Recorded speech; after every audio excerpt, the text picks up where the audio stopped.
నమస్తే, welcome to Ayushman భవ. తరచూ మీరు దీర్ఘకాలిక ఆరోగ్య సమస్యలతో ఇబ్బంది పడుతున్నారా? శ్వాస సంబంధిత వ్యాధులకు, సంతానలేమి, స్పాండిలైటిస్, జుట్టు మరియు చర్మ సమస్యలు, హెపటైటిస్, హెచ్ఐవి, హెర్పస్, ఆర్థరైటిస్, తలనొప్పి, అధిక బరువు, థైరాయిడ్ మొదలగు ఆరోగ్య సమస్యలకు హోమియోలో చికిత్సా విధానాలను వివరించేందుకు మనతో పాటు స్టూడియోలో ఉన్నారు ప్రముఖ హోమియో వైద్య నిపుణులు, బెస్ట్ డాక్టర్ అవార్డు గ్రహీత డాక్టర్ మధు వారణాసి గారు. వారితో మాట్లాడి మరిన్ని సలహాలు, సూచనలు తెలుసుకుందాం. నమస్కారం డాక్టర్ గారు. అంటే 15 years నుంచి కూడా మీరు హెచ్ఐవికి సంబంధించి ట్రీట్మెంట్ చేస్తూ ఉన్నారు. హెచ్ఐవిని ఫస్ట్ స్టేజ్లో ఎలా గుర్తించాలి సార్? జనరల్గా మనకి ఏంటంటే హెచ్ఐవి అనేసరికి ఒక రకమైన ప్యానిక్ క్రియేట్ అవుతుంది, భయపడిపోతారు. ఎందుకంటే ఆ పేరు తలుచుకుంటేనే పాజిటివ్ అని తెలుస్తూనే చాలామంది ఇంకా కొలాప్స్ అయిపోయి స్టేజ్లోకి వెళ్ళిపోతారు. అంటే ఒక రకమైన ఫియర్ వచ్చేస్తుంది, యాంగ్జైటీ వస్తుంది. ఇంకా లైఫ్లో ఇది అంతే కదా, ఇంకా మా లైఫ్ ఇక్కడితో క్లోజ్ అయిపోయింది అని ఒక లెవెల్కి వెళ్ళిపోతారు చాలామంది పేషెంట్స్. అంటే ఎవరైనా సరే పాజిటివ్ అంటేనే భయపడతారు, లేని భయపడిన వాడు ఎవరు ఉండడు కాబట్టి. బట్ ఇక్కడ ఏంటంటే హెచ్ఐవి పాజిటివ్ వచ్చినంత మాత్రాన మనం ఏదో చనిపోతామనుకోవాల్సిన అవసరం లేదు. ఎందుకంటే సరైన ట్రీట్మెంటు, సరైన డాక్టర్ని కలిస్తే మాత్రం తప్పనిసరిగా పరిష్కారాలు ఉంటాయి. భయపడాల్సిన, అంటే బ్రతకడానికి ఇబ్బంది లేకుండా ఉంటుంది మీకు.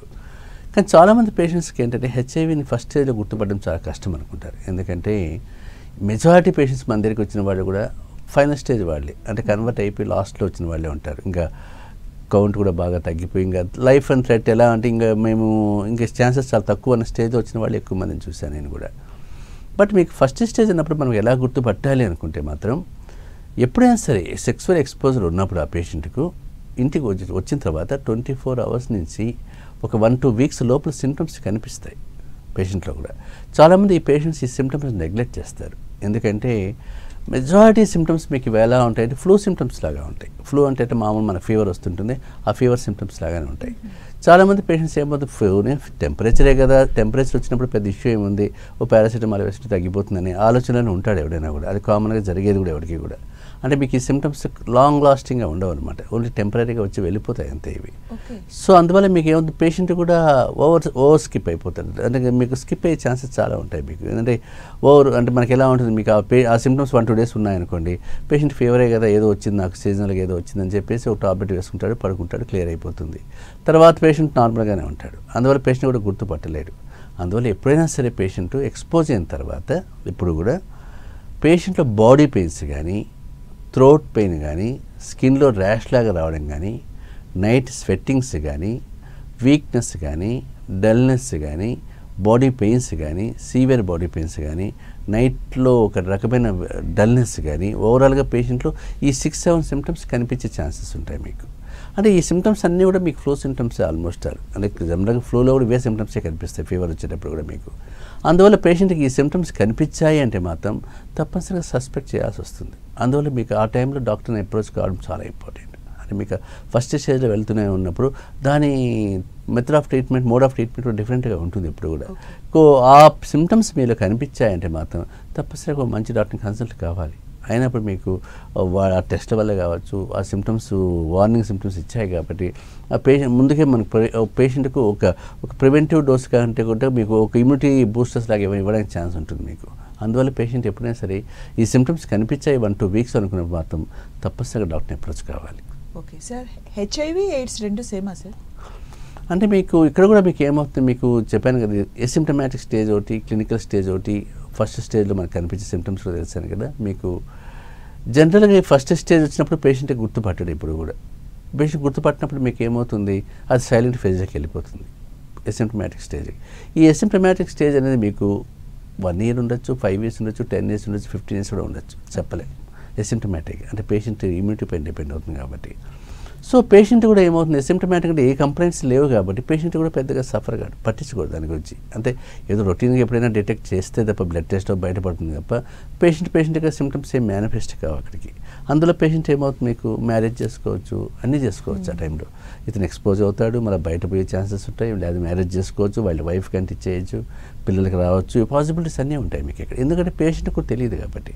అంటే పేషెంట్ కూడా నేను చాలా హెల్తీగానే ఉన్నాను అనుకుంటాడు కాబట్టి. ఎందుకంటే ఒకసారి ఏదో వెళ్ళొచ్చాను, తర్వాత నాకు బాగానే ఉంది కదా అనే విషయంలో అతను కూడా పెద్ద పట్టించుకోడు, మ్యారేజ్కి వెళ్ళిపోతాడు కాబట్టి. బట్ ఇక్కడ ఏంటంటే ఈ అసిమ్టమాటిక్ స్టేజ్ అనేది క్యారియర్ స్టేజ్ అనమాట. పేషెంట్కి మీకు ఎప్పుడు రెడీగా ఉన్నాడు అనమాట, వైరస్తో రెడీగా ఉన్నాడు ఆ పేషెంట్. సో ఆ పేషెంట్ ఎవరితో కాంటాక్ట్ పెట్టుకున్న పాసిబిలిటీస్ ఉంటాయి, వచ్చే ఆస్కారం ఉంటుంది. సో ఈ అసిమ్టమాటిక్ స్టేజ్లో మనకు పేషెంట్కి తెలియదు కాబట్టి పేషెంట్ ఆటోమేటిక్గా మ్యారేజ్ చేసుకుని చేస్తుంది. ఇక్కడ కూడా మీకు సిమ్టమ్స్ ఏమి కనిపించవు పేషెంట్లో, ఏదో చిన్న చిన్నగా కనిపించినా కూడా ప్రామినెంట్ సిమ్టమ్స్ పెద్దగా కనిపించవు పేషెంట్లో. అందువల్ల మీకు ఇది డ్యూరేషన్ అవుతుంది, మీకు ఆ సివియారిటీ ఆఫ్ ది ఇన్ఫెక్షన్ బట్టి డిపెండ్ అవుతుంది. సో లేట్గా కావచ్చు, 10-15 ఇయర్స్ తర్వాత కూడా బయటపడచ్చు, చెప్పలేం. అనుకోకుండా ఎప్పుడైనా డిటెక్ట్ చేస్తే పాజిటివ్ రావచ్చు. ఈ సిమ్టమ్స్ స్టేజ్ దాటిన తర్వాత క్లినికల్ స్టేజ్ వస్తుంది, అది ఫుల్లీ కన్వర్టెడ్ స్టేజ్ అనమాట. అంటే దాన్ని ఎయిడ్స్ అంటాం మనం. ఇంతవరకు హెచ్ఐవి స్టేజ్లో ఉన్న కేసు అనమాట. ఇప్పుడు ఈ క్లినికల్ స్టేజ్ వచ్చినప్పుడు సిమ్టమ్స్ బయటపడతాయి పేషెంట్కి. అందువల్ల మీకు హెచ్ఐవికి ఎయిడ్స్కు డిఫరెన్స్ తెలుసుకోవాల్సి వస్తుంది. మనం హెచ్ఐవి వచ్చినంత మాత్రం ఐఎస్లోకి కన్వర్ట్ అయిపోదు. అప్పటికి ఎయిడ్స్లోకి రావడం అక్వైర్డ్ ఇమ్యూనోడెఫిషియన్సీ సిండ్రోమ్ అంటే మల్టిపుల్ సిమ్టమ్స్, ఇక్కడ పేషెంట్లో మల్టిపుల్ సిమ్టమ్స్ డెవలప్ అయిపోతాయి. అంటే ఇంకా ఫైనల్ స్టేజ్ ఆఫ్ ఎయిడ్స్ అనమాట. హెచ్ఐవి దాటిన తర్వాత ఆ స్టేజ్ ఎయిడ్స్లోకి వచ్చింది కాబట్టి ఈ ఎయిడ్స్లో మీకు మల్టిపుల్ ఆపర్చునిటిక్ ఇన్ఫెక్షన్స్ కూడా ఉంటాయి మీకు. అంటే పేషెంట్లో చాలా డెవలప్ అవుతాయి.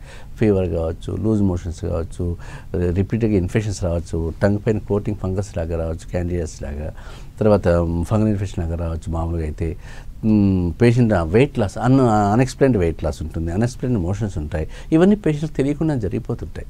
పేషెంట్ కూడా ఏమనుకుంటాడు, మోషన్స్ అవుతున్నా ఏదైనా ట్రీట్మెంట్ తీసుకుంటాడు, తగ్గుతుంది, మళ్ళీ వచ్చింది అనుకుంటాడు. అంటే ఏ ట్రీట్మెంట్ ఇచ్చినా కూడా రెస్పాన్స్ తక్కువగా ఉంటుంది కేసులలో. అంటే అన్ని మోషన్స్ అవుతుంటాయి. వెయిట్ లాస్ కూడా అన్ఎక్స్ప్లెయిన్గా ఉంటుంది, ర్యాపిడ్ వెయిట్ లాస్ అయిపోతూ ఉంటారు ఫాస్ట్గా. ఈ టైంలోనే ఇన్ఫెక్షన్స్ కూడా అటాక్ అయ్యే ఛాన్సెస్ ఉంటుంది. ఇది ఎయిడ్స్ స్టేజ్ అంటాం మనము. ఎయిడ్స్లోకి రావడానికి టైం చాలా పడుతుంది. అంటే ఆ స్టేజ్ని దాటుకొని రావాలి. ఫస్ట్ స్టేజ్, సెకండ్ స్టేజ్ దాటి క్లినికల్ స్టేజ్కి రావాలి. అందువల్ల పేషెంట్కి కూడా తెలియకపోవచ్చు. అంటే మీకు అసిమ్టమాటిక్గా మీకు సైలెంట్గా దీంట్లో ఉన్నాడు కాబట్టి ఆ స్టేజ్ టక్కున ఎయిడ్స్లోకి కన్వర్ట్ అయినా అంటే ఆ టైం వచ్చేసరికి చాలా టైం పడుతుంది. అప్పటికి అతనికి 10 years కూడా వచ్చిండొచ్చు, గ్యాప్ వచ్చి హెచ్ఐవి వచ్చి, లేదు ఇమ్యూనిటీ బట్టి, ఆ లెవెల్స్ ఆఫ్ ఇన్ఫెక్షన్ బట్టి కూడా, సోర్స్ ఆఫ్ ఇన్ఫెక్షన్ బట్టి. స్టేజ్లోకి వచ్చిన తర్వాత సార్ అంటే బూస్టర్స్ ఇవన్నీ పనిచేస్తాయా? ఇంకా అక్కడికి స్టేజ్కి వచ్చిన బూస్టర్స్ లాంటివి ఏమి ఉండవు. మీకు ఎంత చేసినా లైఫ్ స్పాన్ ఎలా పెంచాలో చూసుకోవాలి, క్వాలిటీ ఆఫ్ లైఫ్ ఎలా ఇంప్రూవ్ చేయాలి, కాంప్లికేషన్స్ రాకుండా ఎలా ప్రొటెక్ట్ చేయాలో చూడాలి. అంతే తప్ప ఏదో ఆ స్టేజ్కి వచ్చిన తర్వాత నేను క్యూర్ అయిపోతాను కదా అనుకోవడం చాలా తప్పది. అందువల్ల పేషెంట్ ఈ స్టేజ్లో ఉన్నప్పుడు మనం మేజర్గా పేషెంట్కి ఇచ్చిన అష్యూరెన్స్ ఏంటంటే ఇంకా బతికినంతసేపు ఇబ్బంది లేకుండా బతకాలి, ఆ క్వాలిటీ ఆఫ్ లైఫ్ మనం ఇవ్వాలి, ఎక్స్టెన్షన్ ఆఫ్ లైఫ్ ఇవ్వాలి. అందువల్ల సరైన ట్రీట్మెంట్, సరైన డాక్టర్ దొరికినప్పుడు ఎక్స్టెన్షన్ ఆఫ్ లైఫ్ ఈజీ అవుతుంది పేషెంట్కి. అంతేగాని హెచ్ఐవి వచ్చినంత మాత్రం నేను చనిపోతాను, 30 yearsకి చనిపోతాను కూడా తప్పు. 70 years కూడా బతికే వాళ్ళు ఉన్నారు, పెద్ద ఇష్యూ కాదు. ఎందుకంటే నేను చెప్పాను కదా, సరైన డాక్టర్, సరైన ట్రీట్మెంట్ ఉన్నప్పుడు తప్పనిసరిగా ప్రొలాంగ్ అవుతుంది. ఇప్పుడు మన పేషెంట్ చాలామంది నేను చూస్తున్నాను కదా, హ్యాపీగానే ఉన్నారు, ఎవరు ఏం చనిపోయే స్టేజ్లో ఇంకా మేము చాలా ఇదిలో ఉన్నామని వచ్చిన పేషెంట్ కూడా ప్రశాంతంగా ఉన్నారు. మీకు ట్రీట్మెంట్ పార్ట్ బట్టి మీకు వెళ్తూ ఉంటుంది కాబట్టి సరైన డాక్టర్ని ఎంచుకున్నప్పుడు ఆటోమేటిక్గా ట్రీట్మెంట్ బాగుంటుంది. అందువల్ల మీకు హెచ్ఐవి వచ్చినంత మాత్రాన ఇంకా మేము అది అయిపోయింది చాప్టరు, మేము ఇంకా బతక మన కోసం అవసరం లేదు. తన రెస్పాన్సిబిలిటీస్ అనేది చేసుకోవచ్చు, తన క్వాలిటీ ఆఫ్ లైఫ్ ఇంప్రూవ్ చేసుకోవచ్చు. మ్యారేజ్ అంటే మ్యారేజ్ వైఫ్తో కూడా నార్మల్గానే ఉంటారు, తప్పదు. ఇంకా ఆల్రెడీ అటు ఇటుగా ఉంటుంది. ఆ అమ్మాయికి రాకపోతే మాత్రం కేర్ఫుల్గా ఉండాలి. ఒక్కోసారి ఏమవుతుంది, హెచ్ఐవి వాళ్ళకి కూడా వాళ్ళ వైఫ్ నెగిటివే వస్తుంది. అంత కలిసి ఉన్న ఎక్స్పోజర్ ఉన్నా కూడా వాళ్ళు వైఫ్ నెగిటివ్ వచ్చిన పేషెంట్స్ చాలామంది ఉన్నారు. అలా అదృష్టంగా యాక్సిడెంట్గా వాళ్ళ పిల్లలకు వైఫ్కు నెగిటివ్ ఉందనుకోండి, వాళ్ళు సేఫ్ జోన్లోకి వెళ్ళిపోతారు. అప్పటి నుంచైనా కేర్ తీసుకోవాలి వాళ్ళు, అంతవరకు జరిగింది మర్చిపోయి. లేదు ఇద్దరికి పాజిటివ్ అంటే ఇద్దరు హ్యాపీ, ఇద్దరు ఇంకా ఒక అండర్స్టాండింగ్కి వచ్చేసి పిల్లల కోసమైనా వాళ్ళు బతకాలి కాబట్టి ప్రశాంతంగా మంచి లైఫ్ కోసం అతను వాళ్ళు బతకడానికి ఆస్కారం ఉంటుంది మంచి ట్రీట్మెంట్ తీసుకుంటే కనుక. అందువల్ల పెద్దగా ఎవడు కూడా హెచ్ఐవి వచ్చినంత మాత్రం మేము చనిపోతాం, ఎయిడ్స్ వస్తే మాత్రం అయిపోయింది అనుకోవడము, డిప్రెషన్కి పోవడం అవసరం లేదు. అంటే పోయేంత అవసరం రాదు కూడా. హెచ్ఐవి పేషెంట్స్కి హోమియోలో ట్రీట్మెంట్ ఇస్తున్నప్పుడు ఎలాంటి కాంప్లికేషన్స్ లేకుండా ట్రీట్మెంట్ చేయొచ్చా సార్? జనరల్గా మనకి ఈ మధ్య హెచ్ఐవి పేషెంట్స్ కూడా హోమియోపతి దగ్గరికి చాలామంది వస్తున్నారు. ఇప్పుడు నా దగ్గరికి చాలామంది రెగ్యులర్గా రోజుకు 3-4 కేసులు ఉంటూనే ఉంటాయి. సో మీకు ఇక్కడ ఏంటంటే హెచ్ఐవికి హోమియోపతి ప్యారలల్గా వాడచ్చు, సపోర్టివ్గా వాడచ్చు, ఆల్టర్నేటివ్గా కూడా వాడచ్చు, పెద్ద ఇష్యూ కాదు. ఎందుకంటే మనకు వచ్చిన వాళ్ళతో ఏఆర్టీ ట్రీట్మెంట్ వాడి వచ్చిన వాళ్ళు మన దగ్గర ఉంటారు. సో పేషెంట్స్కి మనం పెద్ద రెస్ట్రిక్షన్స్ ఏం పెట్టము. ఎందుకంటారా, ఏఆర్టీ వాడాలనుకుంటే వాడుకోవచ్చు, సరి సూటబుల్గా ఉంటాయి. కొందరు పేషెంట్స్ ఏమంటారు, నా ఏఆర్టీ నాకు సూట్ కావట్లేదు డాక్టర్ గారు, నాకు తప్పనిసరి హోమియోపతి ఇవ్వండి, నేను దాన్ని నుంచి విత్డ్రా అయిపోతున్నాను అంటారు. సో అలాంటి వాళ్ళకి కూడా మన హోమియోపతి ట్రీట్మెంట్ ఇచ్చినా వాళ్ళకి పెద్ద ఇష్యూ కాలేదు. అది ఇక్కడ ఏదైనా సరే ఈ హోమియోపతి వాడడం వల్ల మనకేంటంటే క్యూర్ కావాలనే ఆలోచన మానుకోవాలి. ఫస్ట్ తను ఎంతకాలం హ్యాపీగా బతకగలుగుతాడు ఇంపార్టెంట్ అవుతుంది. ఆ క్వాలిటీ ఆఫ్ లైఫ్ను మనం ఇంప్రూవ్ చేయొచ్చు, ఇమ్యూనిటీ లెవెల్స్ పెంచుకుంటూ పోవచ్చు. అంటే మీకు మల్టిపుల్ కాంప్లికేషన్స్ రాకుండా ప్రొటెక్ట్ చేసుకోవచ్చు. అది ఇంపార్టెంట్ మనకి పేషెంట్కి ఎలాంటి కాంప్లికేషన్స్ లేకుండా ప్రశాంతంగా ఉన్నాడనుకోండి, అంతకంటే అష్యూరెన్స్ అవసరం లేదు. ఏ డాక్టర్ అయినా పేషెంట్కి అంతకంటే అవసరం అంత అవసరం రాదు మనకి అక్కడ. అందువల్ల మీకు ఏంటంటే చాలామంది పేషెంట్స్ క్యూర్ అవుతుందా అని అడుగుతారు. క్యూర్ అనే వర్డ్ వాడకూడదు అక్కడ ఇప్పుడు కూడా. ఎందుకంటే హెచ్ఐవి క్యూర్ అవుతుందనే వర్డ్ వాడమే తప్పు. ఒక క్వాలిఫైడ్ డాక్టర్ ఇప్పుడు కూడా వాడడానికి లేదు, ఆ రైట్స్ కూడా లేవు. అందువల్ల పేషెంట్కి ఏంటంటే నేను ప్రశాంతంగా బతికితే చాలు, నాకున్న ఈ స్టేజ్ వల్ల నేను ఇంకా కొన్ని సంవత్సరాలు బతకాలి నా ఫ్యామిలీతో, అలాంటప్పుడు నాకు ట్రీట్మెంట్ తీసుకోవడం వల్ల వచ్చే అడ్వాంటేజ్ ఏమైనా ఉందా అని డాక్టర్ని అప్రోచ్ కావాలి తప్ప ఏదో హోమియోపతికి వచ్చి క్యూర్ అయిపోతుంది నేను చాలా అవుతుంది అని రావడం తప్పు ఇలాంటి కేసుల్లో. ఇలాంటి కేసులో మనకు ఆ టైప్ ఆఫ్ ఎక్స్పీరియన్స్ కూడా డాక్టర్ ఇవ్వలేడు కాబట్టి. బట్ ఇక్కడ ఏమైనా సరే పేషెంట్స్ హ్యాపీగా బతుకుతారు ప్రశాంతంగా. ట్రీట్మెంట్ పార్ట్ అటు అలోపతి వాడినా హోమియోపతి వాడినా రెండు కలిపి వాడినా కూడా మనకి పెద్దగా నష్టపోయేది ఏం లేదు. ఇంతవరకు నా వ్యక్తిగతంగా కూడా నేను చూసిన కేసుల్లో ఈవెన్ 200 లోపల ఉన్న CD4 కౌంట్ వాళ్ళు చాలామంది కూడా హ్యాపీగానే ఉన్నారు పెద్దగా ట్రీట్మెంట్ పార్ట్. అందువల్ల మనకు సక్సెస్ రేట్ అంటే మీకు ఎఫినిటీ ఆఫ్ హోమియోపతి డ్రగ్స్ బాగానే పనిచేస్తున్నాయని చెప్పడానికి అవి నిదర్శనమే అని చెప్పచ్చు. ఓకే సార్, హెర్పిస్ అంటే ఏంటి సార్? హెర్పిస్ కూడా మీకు సెక్సువల్ డిజార్డర్, అది కూడా సెక్సువల్ ఇన్ఫెక్టెడ్ డిజార్డర్స్ కిందకే వస్తాయి మీకు. ఎందుకంటే సెక్సువల్ ఇన్ఫెక్షన్స్లో హెర్పిస్ కూడా చాలా ఇంపార్టెంట్. చాలామంది పేషెంట్స్ కూడా హెర్పిస్ గురించి చాలామంది తెలియదు. ఎందుకంటే ఆ సిమ్టమ్స్ చాలామంది ఏదో టీవీలో చూశాను, ఆర్టికల్లో చూశాను వచ్చిన వాళ్ళు ఎక్కువ మంది ఉంటారు తప్ప నాకు హెర్పిస్ వచ్చిన డాక్టర్ గారిని చెప్పి వచ్చిన వాళ్ళు చాలామంది తక్కువ. ఎందుకంటే అది కూడా సెక్సువల్ ఇన్ఫెక్షన్ కాబట్టి. బట్ ఇక్కడ ఏంటంటే పేషెంట్కు అవేర్నెస్ తక్కువ, అంటే పేషెంట్ గుర్తు పట్టలేకపోతాడు. ఫస్ట్ ఆఫ్ ఆల్ ఇది హెర్పిస్ అని గుర్తు పట్టడం చాలా ఇబ్బంది అవుతుంది. ఇది కూడా లైఫ్ థ్రెటనింగ్ సార్? ఇది కూడా లైఫ్ థ్రెట్ ఏమి ఉండదు, మెంటల్గా డిస్టర్బెన్స్ ఇస్తుంది పేషెంట్కి. ఎందుకంటే మీకు పెనైల్ ఎరప్షన్స్ ఉండి ఆ పెన్నిస్ చుట్టూ వాటర్ బబుల్స్ లాగా ఎరప్షన్స్ వచ్చేసి అవి పగిలిపోతూ ఉంటాయి, బ్రూజింగ్ లాగా ఉంటుంది, ఇచ్చింగ్ ఉంటుంది, రెడ్నెస్ ఉంటుంది, పేషెంట్కి డిస్కంఫర్ట్ చాలా ఉంటుంది. అంటే మీకు తను భయపడిపోతాడు, ఎందుకంటే అది ఫిజికల్గా భయపడతాడు, మెంటల్గా కూడా భయపడతాడు. ఏంటి ఇది ఎన్ని రోజులు ఈ ప్రాబ్లం, ఇది మీకు రిలాప్స్ అవుతూ ఉంటుంది. సో దీనికి ఒక సొల్యూషన్ లేకుండా రికరెంట్ హెర్పిస్ లాగా ఫామ్ అయిపోతుంటుంది. మెజారిటీ ఇప్పుడు డెవలప్డ్ కంట్రీస్లో కూడా మీకు హెర్పిస్ పేషెంట్స్ ఎక్కువగానే ఉంటారు మీకు. బట్ ఇక్కడ ఏంటంటే పేషెంట్ గుర్తు పట్టాలి ఫస్ట్. అంటే హెర్పిస్ వచ్చిందని ఎప్పుడైనా ఇట్లా సెక్సువల్గా బయటకు ఎక్స్పోజ్ అయినప్పుడు ఆ పేషెంట్ ఇట్లా పెన్నిస్ చుట్టూ వాటర్ బబుల్స్ లాగా వచ్చి రెడ్డిష్గా వచ్చి ఎరప్షన్స్ వచ్చాయి అనుకుంటే మాత్రం తప్పనిసరిగా హెర్పిస్ కావచ్చు. అందువల్ల అప్పుడు డాక్టర్ దగ్గర పోయి కనుక్కుంటే కానీ ఆ డయాగ్నోసిస్ ఈజీ అవుతుంది మీకు. అలాంటప్పుడు మీకు ట్రీట్మెంట్ పార్ట్ తీసుకుంటే తొందరగా రికవర్ అయ్యే ఛాన్సెస్ చాలా ఉంటాయి మీకు.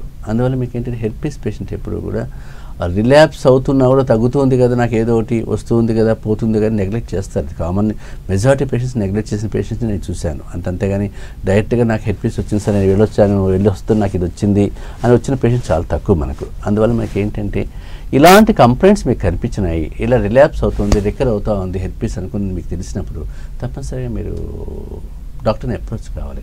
అయితే మాత్రం సరైన ట్రీట్మెంట్ కనుక తీసుకుంటే తప్పనిసరిగా పరిష్కారం ఉంటుంది. Coming to the hepatitis B sir, హోమియోపతిలో ఎలాంటి పరిష్కారం ఉంటుంది సార్ హెపటైటిస్ బికి? జనరల్గా మనకి హెపటైటిస్ బి కూడా మీకు సెక్సువల్ డిజార్డర్ కిందకి తీసుకోవాలి. ఇవన్నీ కూడా మీకు హెర్పిస్ అయినా హెచ్ఐవి అయినా హెపటైటిస్ బి అయినా సెక్సువల్ ఇన్ఫెక్టెడ్ డిజార్డర్స్ కిందకి తీసుకుంటాం మామూలుగా. అయితే హెపటైటిస్ బి కూడా మీకు వచ్చినంత మాత్రాన్ని పెద్దగా గాబరా పడాల్సిన అవసరం లేదు, భయపడాల్సిన అవసరం లేదు, ప్యానిక్ అయిపోవాల్సిన అవసరం లేదు. ఎందుకంటే చాలామంది కూడా హెపటైటిస్ బి కనిపిస్తూనే భయపడిపోతారు. అంటే ఇంకా మా లివర్ ఫెయిల్యూర్ అయిపోతుందేమో, మేము చనిపోతామేమో అనుకునే వాళ్ళు చాలామంది ఉంటారు మీకు. బట్ ఇది కూడా మీకు తప్పేది. ఎందుకంటే హెపటైటిస్ బి వచ్చేంత మాత్రం పేషెంట్ చనిపోవాలని రూల్ ఏం లేదు ఇక్కడ. ఈవెన్ వాళ్ళు 20 years కాదు, 50 years కాదు, 60 yearsలో బతికే ఛాన్స్ ఉంటుంది.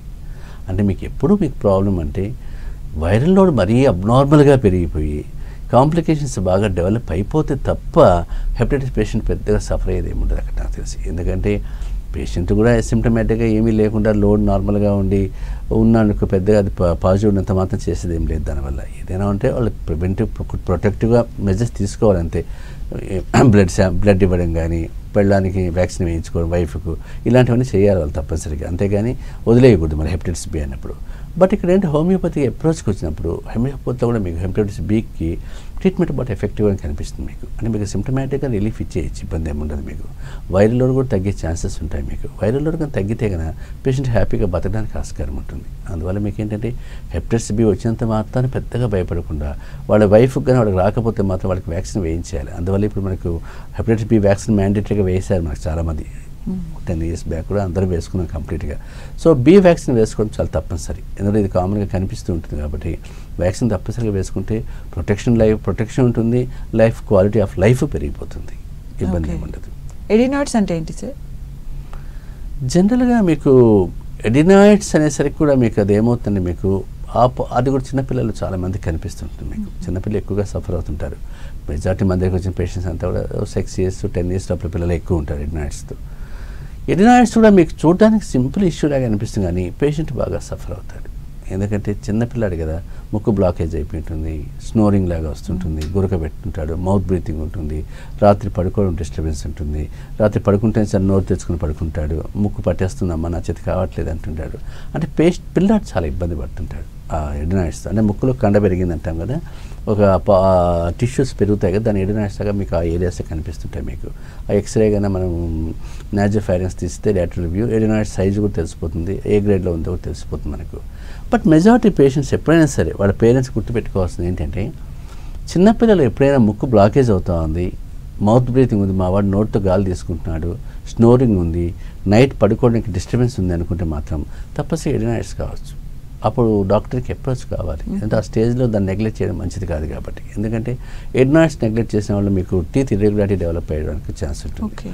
ఎందుకంటే ఆ బ్రౌత్ బ్రీతింగ్ తీసుకోవడం వల్ల ఆటోమేటిక్గా ఎయిర్ ఫ్లో ఈజీ డిస్టర్బ్ అవుతుంటుంది కాబట్టి, పిల్లల నోరు కూడా ఓపెన్ చేస్తూ ఉంటారు కాబట్టి ఆ టీత్ ఇర్రెగ్యులారిటీ డెవలప్ అయ్యే ఛాన్స్ ఉంటుంది మీకు.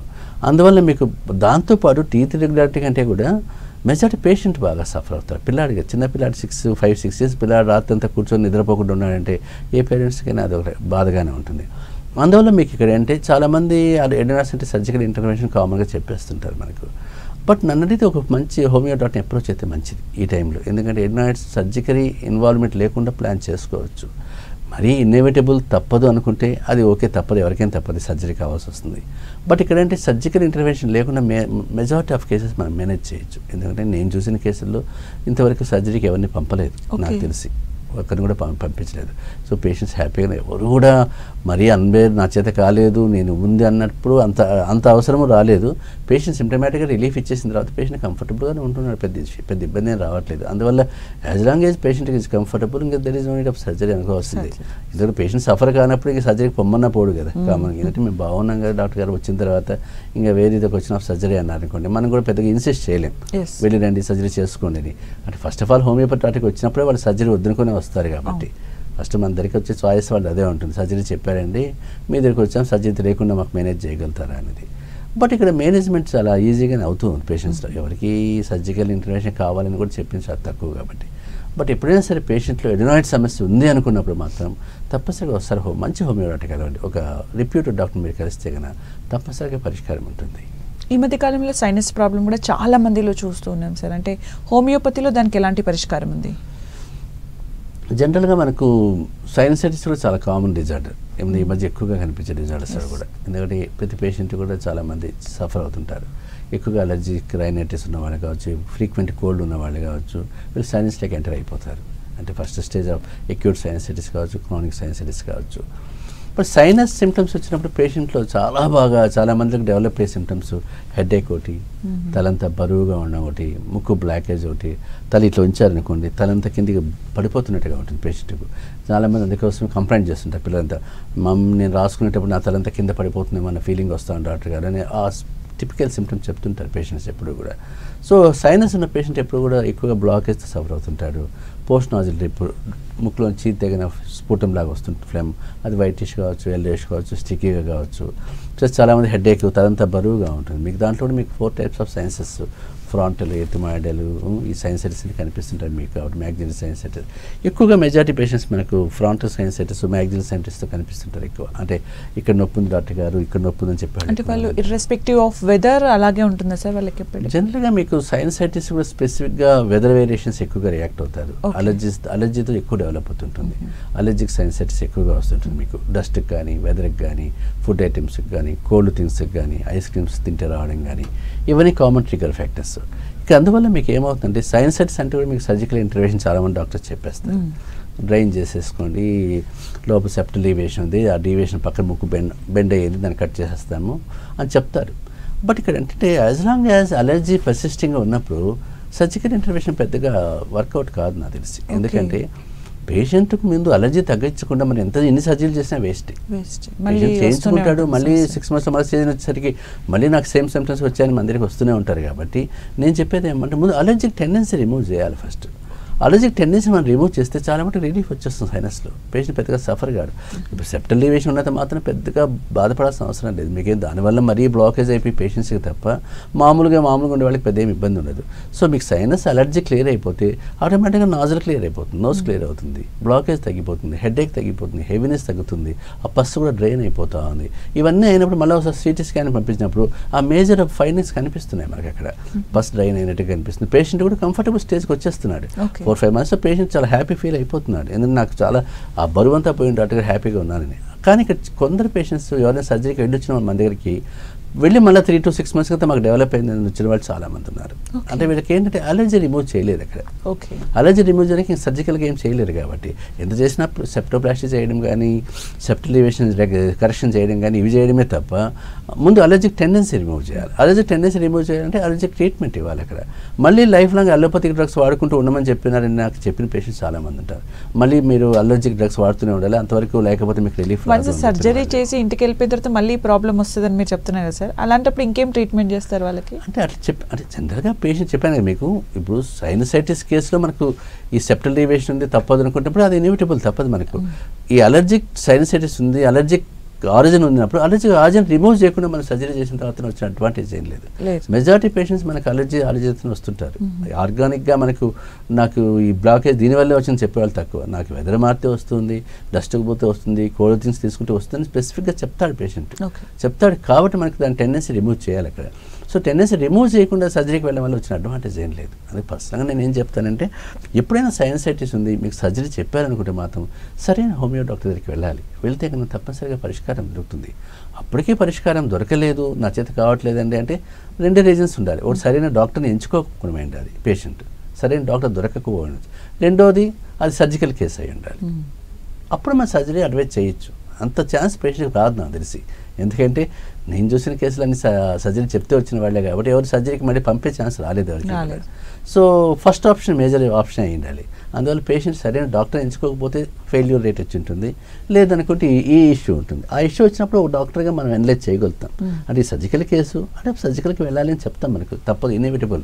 పేషెంట్ నా చేత కావట్లేదు, నేను ఒక రోజులో భరించలేకపోతున్నానంటే ఇంకా తప్పదు మనకు. ఆ పేషెంట్ మనం 3 months వెయిట్ చేయి, 1 year వెయిట్ చేయని చెప్పలేము. మనం అక్కడ చెప్పడానికి కూడా మనకు ఆ రైట్స్ లేవు, అంటే పేషెంట్ అంత సఫర్ అవుతున్నాడు కాబట్టి.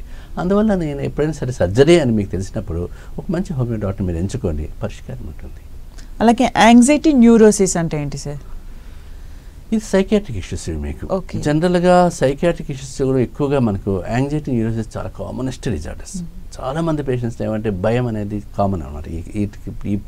ఇప్పుడు ప్రజెంట్ సినారియోలో మనకు భయం అనేది కామన్ అయిపోయింది. ప్రతిదానికి భయపడుతున్నాం. ఏ చిన్న విషయం జరిగినా కూడా నచ్చకపోయినా భయం వస్తుంది. ఏదైనా యాంటిసిపేషన్స్ ఎక్కువైపోతాయి, నెగిటివ్ థాట్స్ ఎక్కువ అవుతున్నాయి. ఇప్పుడు ఎవరిని అడగండి పేషెంట్ మీకు యాంగ్జైటీ ఉందా, నెగిటివ్ థాట్స్ వస్తాయి అంటే ఉన్నాయి డాక్టర్ గారు, ఎప్పుడు నెగిటివ్ థాట్స్ ఉంటాయంటారు. అంటే మెజారిటీ ఆఫ్ పేషెంట్స్ ఆ కంప్లైంట్ లేనివాడు ఎవడు ఉండడు, భయం లేనివాడు ఎవడు లేని. మీకు ఇది అబ్నార్మల్గా మారినప్పుడు న్యూరోసిస్ ఫామ్ అయిపోతుంది. అబ్నార్మల్ అంటే ఇప్పుడు మనం ప్రతి చిన్నదానికి భయపడాం కదా. ఇప్పుడు ఇక్కడ కూర్చున్నాను, అమ్మో కెమెరా ముందు కూర్చుంటే భయం అంటే అది భయం అంటారు. అదే భయం మరి ఎక్కువైపోయి అక్కడ ముందు చూస్తేనే భయపడిపోయి నోటి మాట కూడా రాలేదు నాకంటే అది యాంగ్జైటీ న్యూరోసిస్కి వెళ్ళిపోతుంది అంతే. అంతేగాని ఇంకా అది నీకు అవసరం లేదు అక్కడ. అంటే చిన్న కారు ఎక్కాలంటే భయం అనుకోండి, కారు ఎక్కితే ఏం చచ్చిపోతానేమో అని భయపడి కారు ఎక్కకపోతే అది కూడా అది మేజర్గా డిజార్డర్లోకి వెళ్ళిపోతుంది. అంటే ఈ యాంగ్జైటీ అబ్నార్మల్గా మనకు కనిపిస్తున్నప్పుడు తప్పనిసరిగా ఆ ట్రీట్మెంట్ తీసుకోవాల్సి వస్తుంది మీకు. అందువల్ల మీకు హోమియోపతిలో కూడా మీకు యాంగ్జైటీ న్యూరోసిస్కి చాలా మంచి మందులు ఉన్నాయి. చాలామంది పేషెంట్స్కు తెలియంది ఏంటంటే సైకియాట్రిక్ కేసులో హోమియోపతి ఎంతవరకు పనిచేస్తుంది చాలామంది తెలియదు. నేను ఎండీ చేసిన థీసిస్ కూడా యాంగ్జైటీ న్యూరోసిస్. సో బట్ ఇక్కడ ఏంటంటే మీకు హోమియోపతిలో మెంటల్ సిమ్టమ్స్ పైన చాలా డామినేటింగ్ డ్రగ్స్ ఉంటాయి. మీకు ఎఫినిటీ ఎక్కువ ఉంటుంది. ఇందులో హోమియోపతి డ్రగ్స్ ఎక్కువగా మెంటల్ సిమ్టమ్స్ పైన డిపెండ్ అవుతుంటాయి. సో మెంటల్ సిమ్టమ్స్ కన్నా బేస్ చేసి కన్నా హోమియోపతి ఇస్తే మాత్రం అది రామబాణం లాగా పనిచేస్తుంది, తిరుగులేని మెడిసిన్స్ అవన్నీ కూడా. అందువల్ల మీకు సైకియాట్రిక్ కేసులో నాకు తెలిసి ఓసిడీ కావచ్చు, డిప్రెషన్ కావచ్చు, యాంగ్జైటీ న్యూరోసిస్ కావచ్చు, ఇవన్నీ కూడా మీకు హోమియోపతి హ్యాండిల్ చేయొచ్చు సెడేషన్ లేకుండా. అంటే హోమియోపతి సెడేటివ్స్ ఉండవు, నిద్ర రావడానికి ఇవ్వడానికి ఛాన్స్ లేదు మాకు. హోమియోపతిలో నిద్ర రావడానికి ఇవ్వండి మందులు అంటే మేము ఇవ్వలేము. అంటే మాకు హోమియోపతిలో ఆ సెడేషన్ టైప్ ఏమి ఉండదు. మీకు మెంటల్ రిలాక్సేషన్ ఇవ్వడానికి మెడిసిన్స్ ఇవ్వగలుగుతాం తప్ప నిద్రకి ఇవ్వడానికి ఉండవు అక్కడ మీకు. అందువల్ల మీకు అలాంటి సెడేషన్ లేకుండా హోమియోపతి మేనేజ్ చేసుకోవచ్చు ఇలాంటి న్యూరోసిస్ కేసుల్లో. కానీ ఇక్కడ ఏంటంటే మనకు యాంగ్జైటీ న్యూరోసిస్ ఇలాంటి కేసుల్లో కౌన్సిలింగ్ కూడా చాలా ఇంపార్టెంట్, పేషెంట్ ఎవాల్యుయేషన్ చాలా ఇంపార్టెంట్. అందుకే ఒక పేషెంట్కి ఒక 1/2 hour 40 minutes అయినా మనం స్పెండ్ చేయాలి. కానీ ఇక్కడ మన టైంలో మనకు కుదరదు కాబట్టి పేషెంట్ చూసే టైం 5 minutes కంటే ఎక్కువ చూడలేకపోతున్నాం కాబట్టి మనం కౌన్సిలింగ్ చేయకపోతే ఆ పేషెంట్ మనం జస్టిఫై చేసినట్టు కాదు, న్యాయం చేయలేము. అందువల్ల మీకు సైకియాట్రిక్ కేసు హోమియోపతి క్యాండిడేట్ కాబట్టి బాగా వినే డాక్టర్ దగ్గరికి తప్పనిసరిగా వినాలి. ఒక మంచి డాక్టర్ దగ్గరికి వెళ్ళినప్పుడు వినే డాక్టర్ ఉంటారు, టైం ఒక అరగంట స్పెండ్ చేయాలి డాక్టర్. అలాంటి డాక్టర్ని ఎంచుకోవాలి ఇప్పుడు కూడా. మీకు అది ఉన్నప్పుడు మీకు ఏమవుతుందంటే చాలా అవి కూడా తిరుగులేని ఇదిగా పనిచేస్తాయి. నేను నా పేషెంట్స్ కూడా చెప్తుంటాను, కౌన్సిలింగ్ ఇవ్వలేను కానీ నా జూనియర్ డాక్టర్తో ఇప్పించేస్తాను కౌన్సిలింగ్ ఫస్ట్, తర్వాత నా దగ్గర రమ్మంటాను. అక్కడ ఒక 20-25 minutes నా డాక్టర్తో మాట్లాడిస్తుంది కాబట్టి ఇంకా ఒక లేడీ డాక్టర్ ఇంకా బాగా మాట్లాడుతుంది నాకంటే కూడా కాబట్టి అతను కన్సోల్ చేయగలుగుతుంది అని కూడా. ట్రీట్మెంట్ పార్ట్ నా దగ్గరికి వచ్చేస్తారు కాబట్టి ట్రీట్మెంట్ పార్ట్ అప్పుడు 5 minutes సరిపోతుంది, నాకు పెద్ద ఇష్యూ కాదు. అందువల్ల అలాంటప్పుడు మీకు ఒక డాక్టర్గా నేను అంత టైం ఇవ్వలేకపోయినా కూడా నా డాక్టర్ ఇచ్చేస్తుంది కాబట్టి ఆ మాట్లాడి నా దగ్గరికి వచ్చినప్పుడు నా రూమ్లోకి వచ్చినప్పుడు ఆ 5 to 10 minutes సరిపోతుంది వాళ్ళకు. అందువల్ల మీకు సైకియాట్రిక్ కేసెస్లో హోమియోపతి డాక్టర్ని తప్పనిసరిగా అప్రోచ్ కావాలి. దానివల్ల మీకు చాలా మటుకు రిలీఫ్ ఉంటుంది. Thank you so much sir. నేను అడిగిన ప్రశ్న అన్నింటికి కూడా ఆన్సర్ చేసినందుకు thank you so much sir. చూశారు కదండి, ఇది వాళ్ళ ఆయుష్మాన్ భవ కార్యక్రమం. మరో అంశంతో మళ్ళీ కలుద్దాం. Keep watching 10 TV.